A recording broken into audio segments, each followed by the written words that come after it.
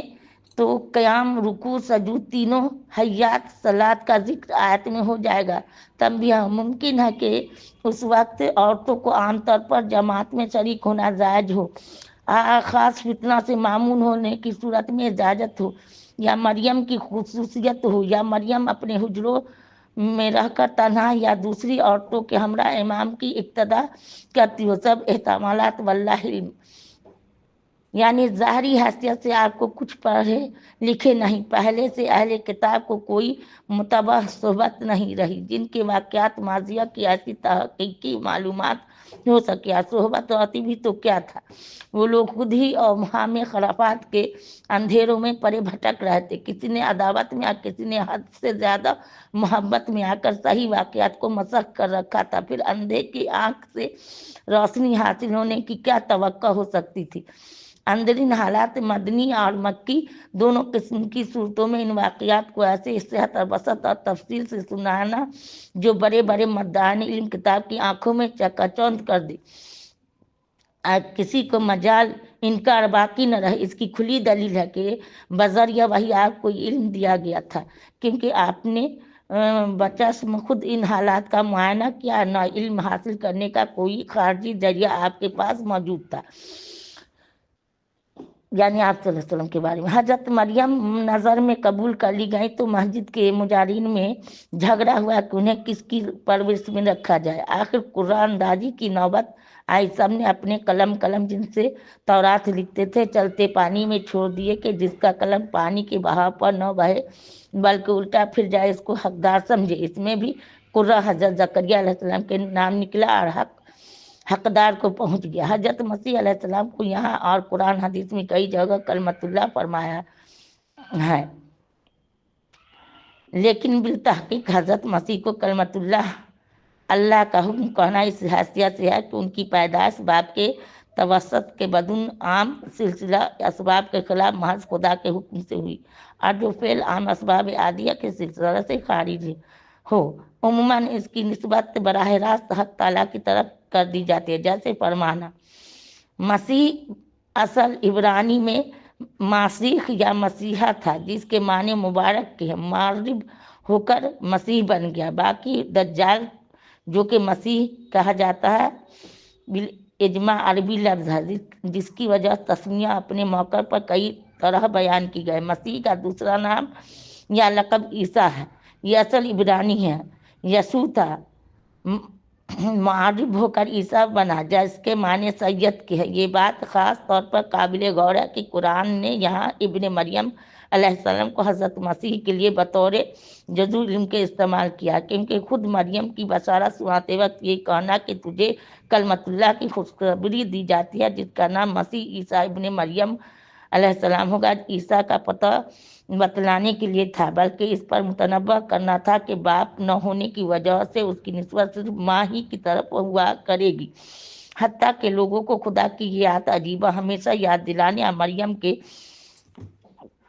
بزرگی ظاہر کرنے کے لیے گویا نام کا جزو بنا دے گی۔ ممکن تھا کہ حضرت مریم کو بمقتضائے بصیرت یہ بشارت سن کر تشویش ہو کہ دنیا میں کس طرح